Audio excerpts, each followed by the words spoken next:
Yo la Big Mif, bien ou quoi? Tu connais déjà, c'est ton bon vieux Big Eke, l'œil Fimeke, ton big bro préféré. Aujourd'hui mon gars, on va parler de matériel, de vidéos, de photos. Pourquoi? Parce que tout simplement, je suis aussi vidéaste mon gars, je fais des vidéos pour des artistes, pour des entreprises et aussi pour moi-même. Donc c'est pour ça que je me suis dit, allez vas-y, je vais faire une vidéo sur un produit que j'affectionne plus particulièrement. Pourquoi? Parce que tout simplement, moi j'adore faire des vlogs mon gars. Quand je pars en voyage, en plus ces derniers temps je pars beaucoup en voyage, et ben du coup j'utilise un produit qui est incroyable. Et en fait j'aurais bien voulu tomber sur ce genre de vidéo pour me dire, est-ce que je dois acheter cet appareil ou cet appareil pour moi en tant qu'amateur, faire des vidéos, des vlogs, etc. ou au moins filmer mes aventures ou avoir des souvenirs. Donc moi je vais te donner mon avis sur le G-Osmo Pocket 3, tu vois, tu as beaucoup de vidéos où du coup c'est très technique et en fait quand tu les écoutes, tu es là, tu dis ok, 422 10 bits, tu peux filmer en log, etc. etc. Tu vois, pour une personne qui ne s'y connaît pas en vidéo, c'est un peu du charabia, c'est du chinois. Moi je vais y aller vraiment franco, je vais te donner un avis de consommateur et pas du tout technique, parce qu'il y a plein d'autres vidéastes qui font très bien ça sur YouTube. Moi ce sera plus un vrai avis d'un consommateur, tu vois, qui l'utilise. C'est est-ce que ça a changé ma vie, ou est-ce que j'adore, ou est-ce que je regrette d'avoir acheté cet appareil? En tout cas, tu vas le savoir. Mais avant de commencer, n'hésitez pas à liker, commenter, partager et puis à vous abonner parce que ça fait toujours plaisir, mon gars. Avant de te donner mon avis, je vais t'expliquer comment je me suis lancé dans le fait de faire des vlogs et bien évidemment avec quoi j'ai commencé. Parce que tu vois, pour que tu vois le cheminement qu'il y a eu entre mon premier appareil et le G-Osmo Pocket 3, mon gars, il y a un long chemin et je peux te dire, heureusement que j'ai essayé avec plusieurs produits pour me dire que celle-là, elle est bien ou elle est pas bien. Alors du coup, moi, je dois vlogger depuis facile... En y repensant, j'avoue que ça va faire peut-être 9 ans, tu vois, que je vlog. Alors, mes premiers vlogs, c'était quand je suis parti aux États-Unis. Je suis parti exactement 3 mois, tu vois, pour essayer de vivre l'American Dream. D'ailleurs, j'essaierai de faire une vidéo sur ça pour vous dire, est-ce que ça vaut le coup de partir aux États-Unis pour tenter l'American Dream, ou peut-être qu'il y a d'autres endroits où tu peux le réaliser. Mais en tout cas, quand je suis parti aux États-Unis, je suis parti du coup 3 mois. J'ai été à Seattle, ensuite je suis redescendu en Californie, tu vois, j'étais plus à Los Angeles, j'ai été aussi à San Diego. Ensuite, je suis remonté à Vancouver, mais j'étais vraiment dans cette zone-là, Californie. Et du coup, je me suis dit, mon gars, autant faire des vlogs, parce que tu vois, il y avait une personne que j'avais suivie sur Internet qui faisait des vlogs. Bon, maintenant, je crois qu'il fait plus du tout de vidéos.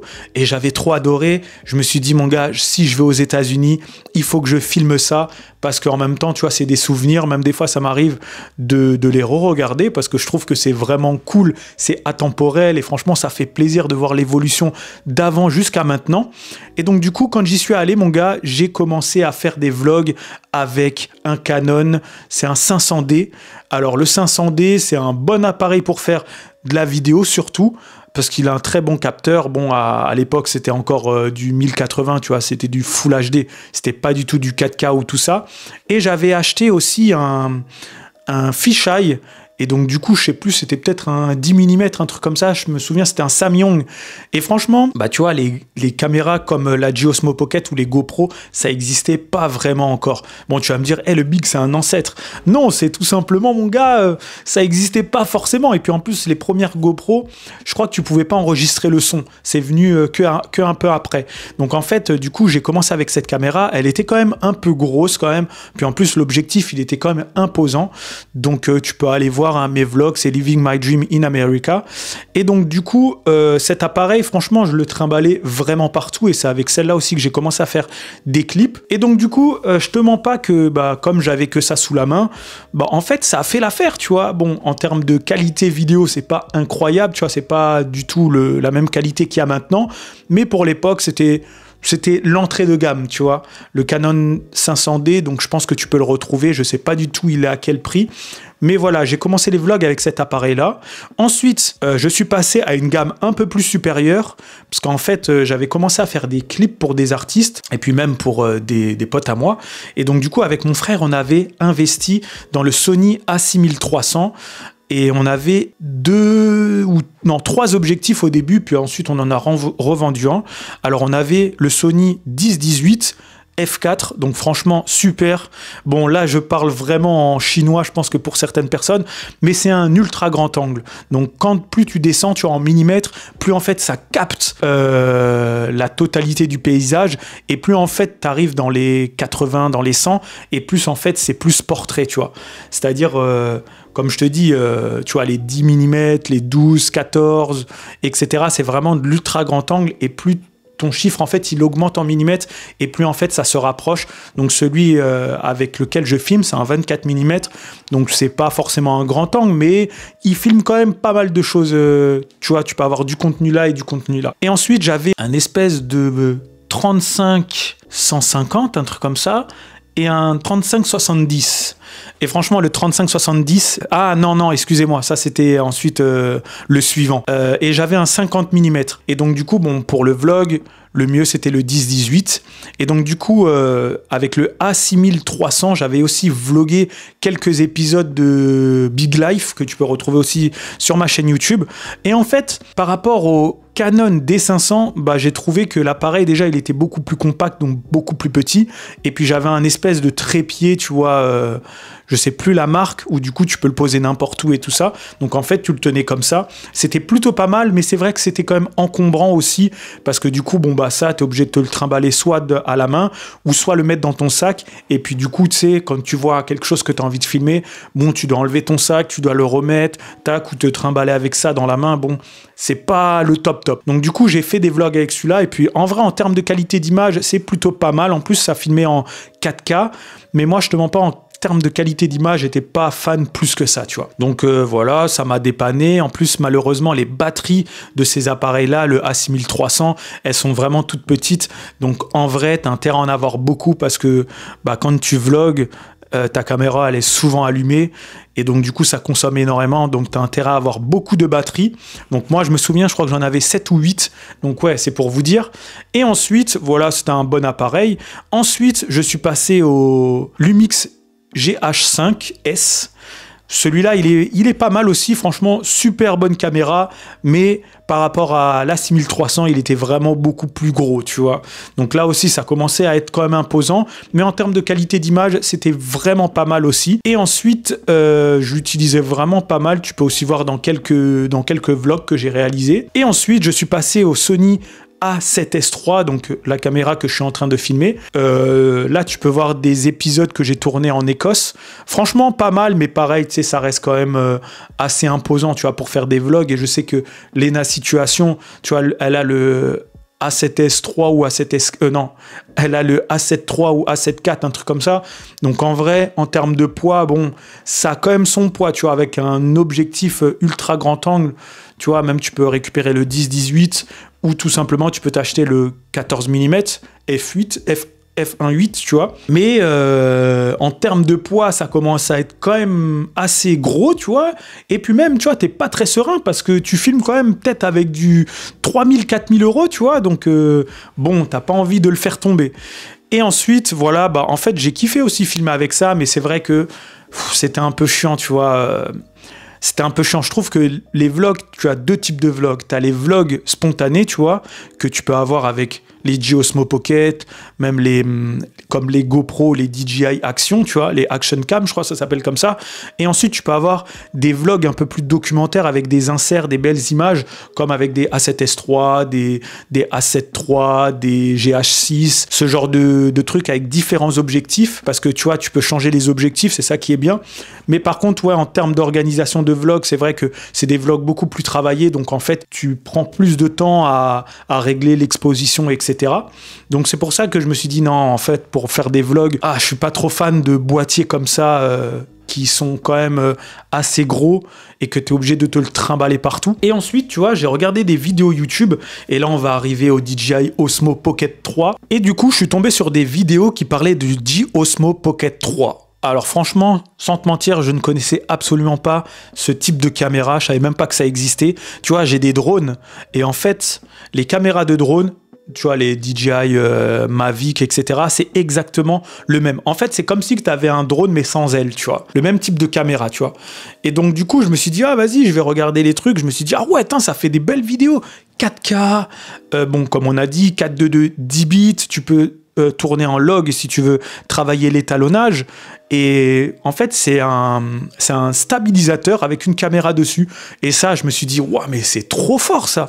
Et tout ça. Et puis en termes d'objets compacts, tu vois, c'est très compact. Donc tu le mets dans ta poche, voilà, tu le mets dans ta banane, voilà, hop, tu peux le sortir. Tu vois, tu peux faire un peu des vidéos en run and gun.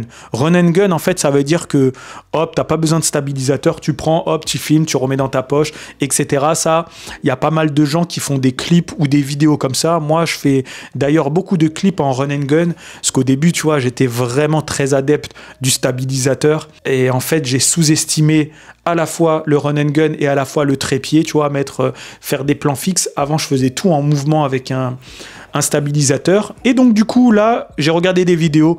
Je me suis dit, allez, let's go. Je pense que ça peut être un bon investissement. Donc, du coup, je l'ai acheté. Alors, en termes de prix, moi, j'ai pris le combo, tu vois, combo Creator qui est à 650 € ou peut-être 670, je me souviens plus. Je vais vous montrer. Alors, voilà à quoi ressemble la caméra. Tu vois, elle a sa pochette. Et donc, voilà, ça ressemble à ça. Tu as un mini écran. Tu as la caméra. Franchement, super propre. Alors dans le G-Combo, tu as tout simplement la caméra. Donc là, tu vois, comme tu peux voir, c'est stabilisé, c'est vraiment bien. Tu as aussi, tu vois, le petit rendu là en image. Donc vraiment, ta caméra, elle est vraiment stabilisée. Comme tu peux voir aussi, enfin bon, tu le verras pas, mais c'est aussi un grand angle. Donc je sais pas du tout c'est combien de millimètres, mais c'est un ultra grand angle.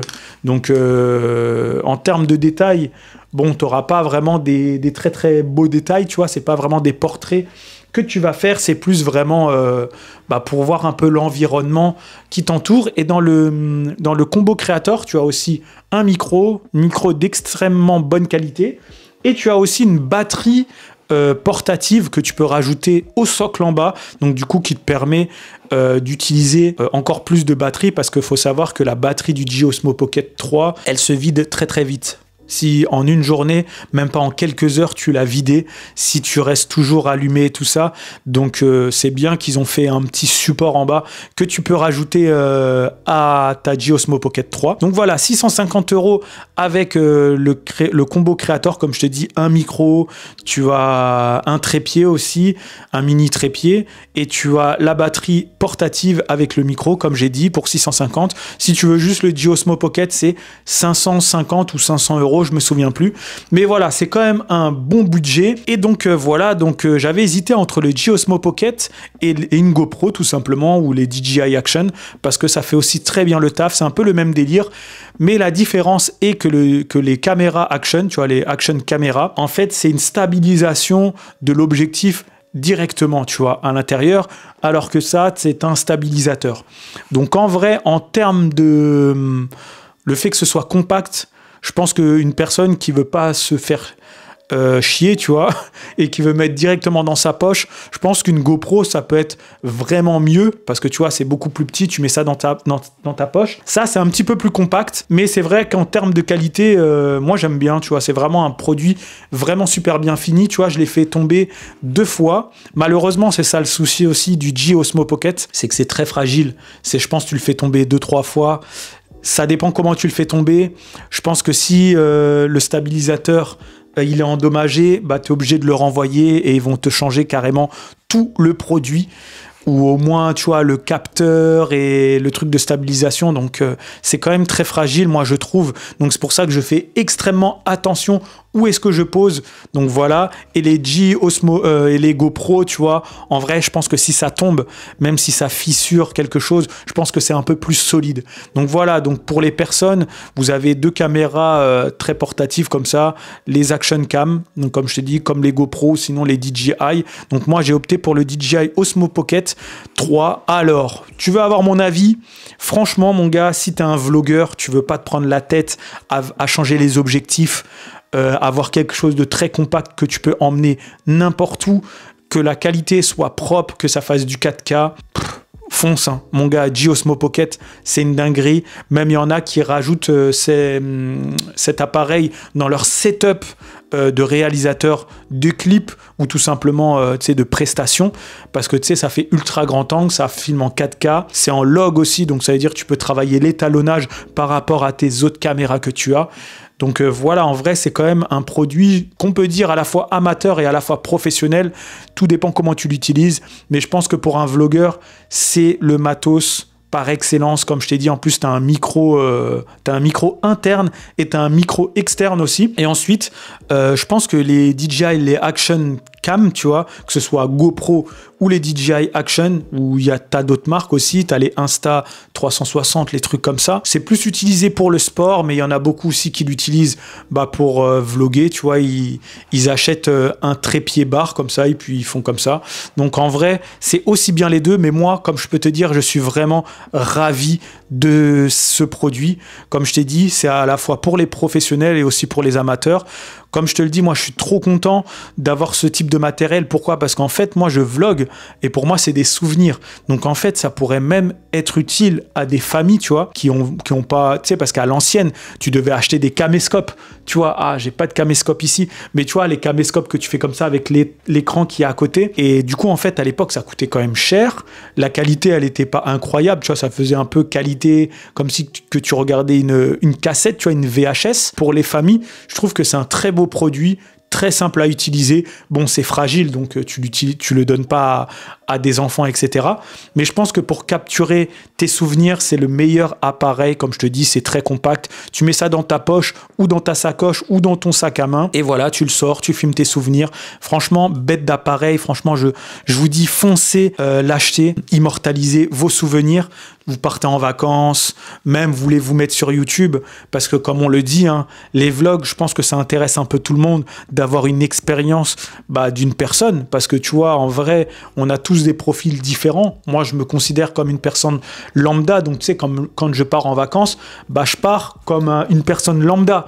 Donc il y a d'autres personnes qui peuvent se dire, vas-y, je vais regarder sa vidéo pour voir comment est-ce qu'il voyage, etc., combien est-ce qu'il dépense, parce que voilà, à preuve du contraire, je ne suis pas riche, donc tu vois, je loge pas dans des hôtels de malades, ou tu vois, je mange pas dans des restos de malades, mais tu vois, je filme en me disant, tu vois, il y a des personnes comme moi, avec le même budget que moi, le même profil que moi, qui pourront se dire, ah ouais, lui, il vit comme ça, tac, ok, vas-y, hop, tu peux te projeter, tu te dis, vas-y, ce type de voyage-là, c'est à ma portée. Donc voilà, donc en vrai, comme je vous dis, hein, mettez-vous sur YouTube, vloguez, il y aura toujours des gens qui vont aimer regarder des vidéos. C'est devenu une drogue de regarder des vidéos, on va pas se mentir, les gens sur Insta, sur TikTok, parce qu'il faut savoir aussi que tu peux filmer de façon verticale, donc comme dans les réels ou les TikTok ou les shorts. Donc franchement, ça c'est plutôt cool. Et voilà, hein, mettez-vous sur YouTube, hein, comme je le dis, hein. Moi c'est mon truc. Moi je suis même pas l'ambassadeur de YouTube, mais je vous dis, mettez-vous sur YouTube, les réseaux sociaux, partagez vos expériences. Il y aura toujours des personnes qui vont aimer savoir comment vous voyagez, même parler de votre quotidien, parce que tu vois, on se projette directement, on se dit, ah lui il me ressemble, vas-y, ok, tac, c'est intéressant. En plus, si tu as la joie et la bonne humeur, c'est encore mieux, tu vois.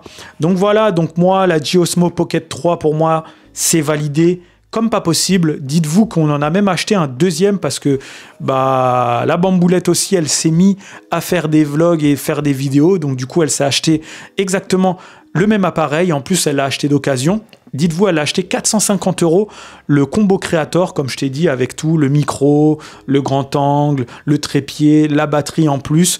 Donc franchement, c'est vraiment pas cher. Je sais que moi, j'ai galéré à trouver parce que comme c'est un produit qui est très demandé, en fait, il y a rupture de stock un peu partout. Donc des fois, il faut précommander à l'avance ou il faut zioter un peu sur tous les sites internet.